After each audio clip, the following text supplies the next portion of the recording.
जमहूरियत की तो यही खासियत है,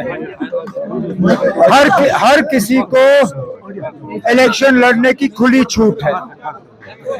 मैंने भी आज अखबार के जरिए ये खबर पढ़ी कि शायद जमाते इस्लामी जो ये कोशिश कर रही थी कि उनके ऊपर लगाई हुई बैन जो है वो उठे, और बैन उठने के बाद वो अपने नुमाइंदे इलेक्शन में उतारने की बात कर रहे थे।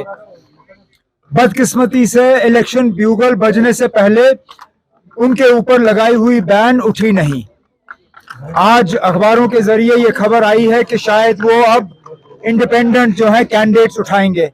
बिस्मिल्लाह, हम तो चाहते थे कि वो अपने सिंबल पे कैंडिडेट उठाएं, अपने पार्टी जमात इस्लामी के नाम पे कैंडिडेट उठाएं, लेकिन अगर वो मुमकिन नहीं हुआ तो चलिए आजाद उम्मीदवार ही सही आए मैदान में, अपना मंशूर लेके, अपने इरादे लेके, अपने वादे लेके, और फिर लोगों तक है वो किसको वोट देना पसंद करेंगे।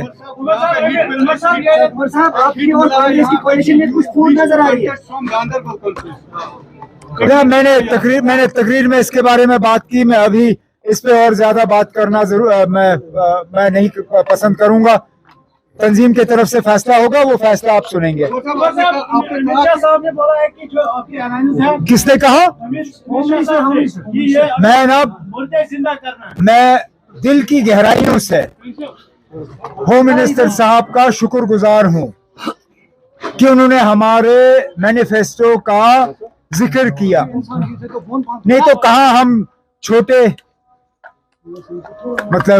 दर्जे की एक तंजीम इस मुल्क के एक दूर दराज कोने में इलेक्शन लड़ते हुए हमारा मंशूर हिंदुस्तान के होम मिनिस्टर को नजर आए, ये बहुत बड़ी बात है। मैं तो बहुत शुक्रगुजार हूं कि उन्होंने जब हमारे मंशूर का नोटिस लिया तो उन्होंने मजबूर किया उन लोगों को जो आज तक हमारा मंशूर पढ़ने के लिए तैयार नहीं थे, उन्होंने भी हमारा मंशूर पढ़ा।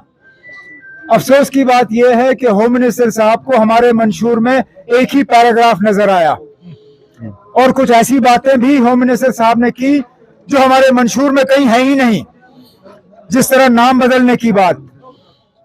मैंने होम मिनिस्टर साहब के इस ट्वीट के बाद अपना मंशूर दोबारा पढ़ा कि कहीं वो बात मुझसे रह न गई हो, लेकिन वो बात हमने कहीं अपने मंशूर में की नहीं। लेकिन इसके बावजूद मैं होम मिनिस्टर साहब का शुक्रगुजार हूं कि उन्होंने हमारे मैनिफेस्टो को पढ़ा और उसका जिक्र किया। आपने कहा कि आपका जो मैनिफेस्टो है वो कॉपी पेस्ट किया गया है बाकी जो सियासी पार्टी के लोग, तो फिर महबूबा मुफ्ती ने चैलेंज क्यों किया कि अगर ये हमारा मैनिफेस्टो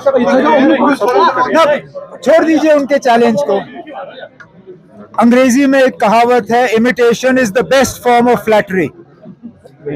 उन्होंने हमारे मैनिफेस्टो का नकल करके हमारी तारीफ की, हमें फ्लैटर किया, और ये साबित किया कि सबसे बेहतर और सबसे उम्दा अगर किसी जमात के पास आने वाले 5 साल के लिए एक प्रोग्राम है वो जम्मू कश्मीर नेशनल कॉन्फ्रेंस है।